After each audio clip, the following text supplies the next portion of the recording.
Well, hey there, and welcome to Board to Learn, the channel dedicated to helping you learn how to play your new games faster. My name is Kent, and today we're looking at Draftosaurus, a family-friendly dinosaur drafting game for 2 to 5 players. So, meet me at the table, and we'll get started.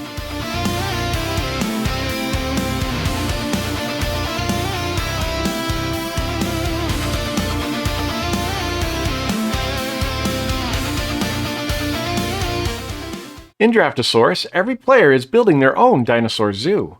Over the course of 2 rounds, you'll draft dinosaurs from your hand into your zoo. But each turn, a die roll determines where you're allowed to place that dinosaur. Choosing the right dinosaur is important, but finding a legal place to put it can be a challenge. The player who organizes their zoo the best will score the most victory points and win the game. To set up, give each player a zoo board with the summer side facing up. This is the recommended board for your first few games. Place the dinosaur meeples into the draw bag based on your player count. Refer to the chart here or page 2 of the rulebook. Then choose a starting player and give them the placement die. The game suggests having the youngest player start. One thing the rulebook doesn't mention, but that I've found helpful, is giving everyone a small token holder to hide their dinosaurs during the drafting portion of the game. If you don't have anything like that, simply keeping them hidden in your hand works just fine. And with that, the setup is complete.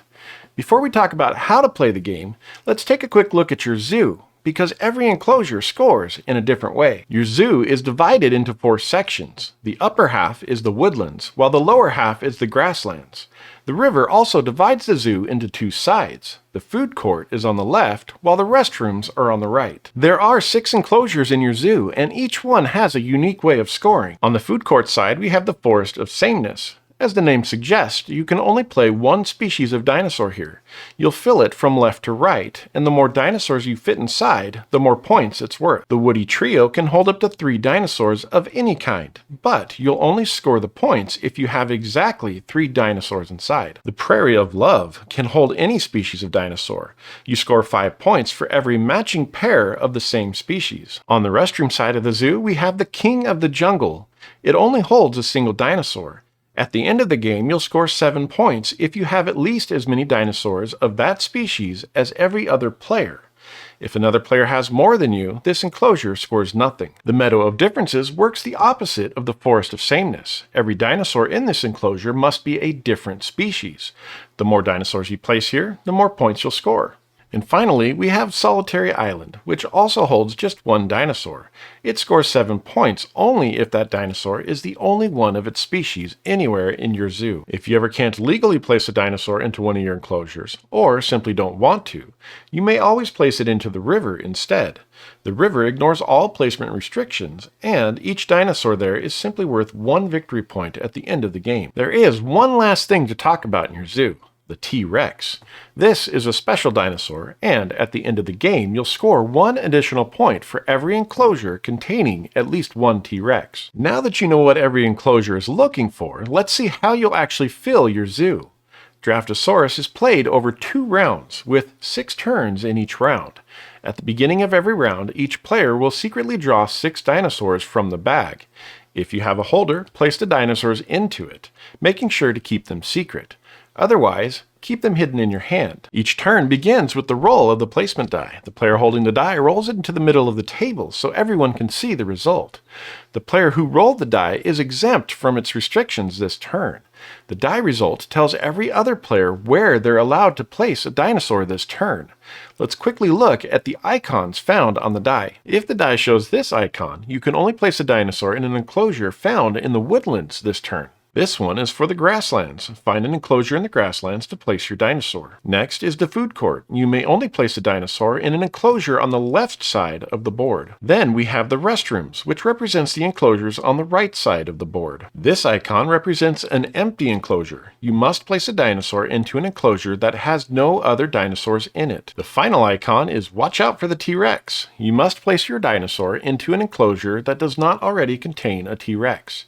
You may still place a T-Rex this turn, as long as it goes into an enclosure that doesn't already have one. Remember, the player who rolled the die completely ignores the result.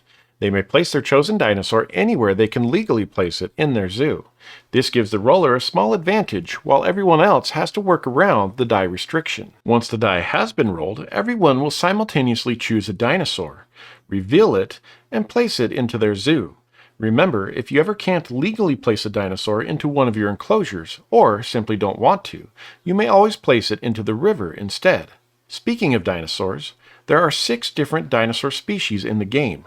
Depending on your player count, an equal number of each species will be placed into the bag. For the most part, the species themselves don't have special powers. Instead, what matters is how each enclosure rewards matching dinosaurs, different dinosaurs, or having the most of a particular species. The only exception is the T-Rex, which scores 1 extra point at the end of the game for every enclosure containing at least 1 T-Rex. Once all players have placed their chosen dinosaurs, pass the remaining dinosaurs clockwise. The die is also passed clockwise to the next player. The new player with the die starts the next turn by rolling it. With the new result, choose a dinosaur and place it. Play continues in this manner until all 6 dinosaurs have been placed.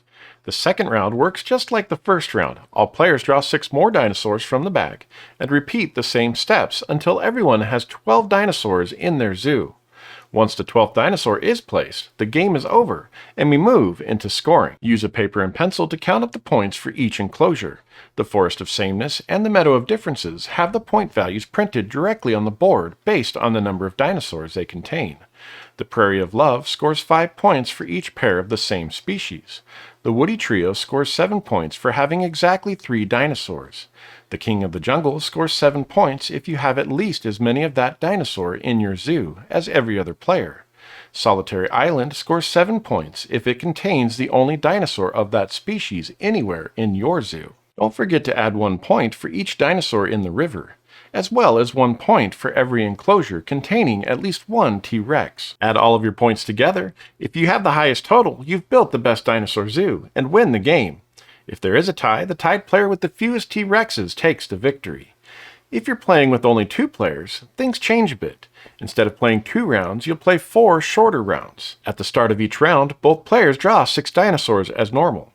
Players take turns rolling the die. Just like in the standard game, the player rolling the die is exempt from the result.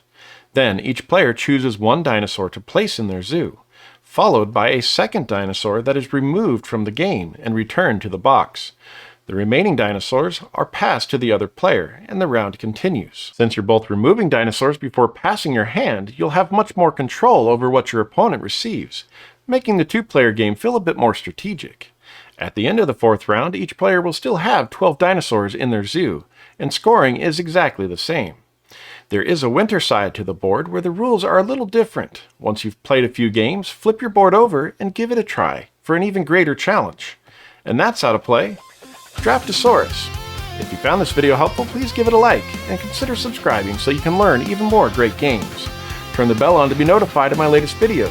If you have any questions, drop them in the comments and I'll do my best to answer them. And remember, it's not just how you play, it's how much fun you have. I'll see you next time on Board to Learn.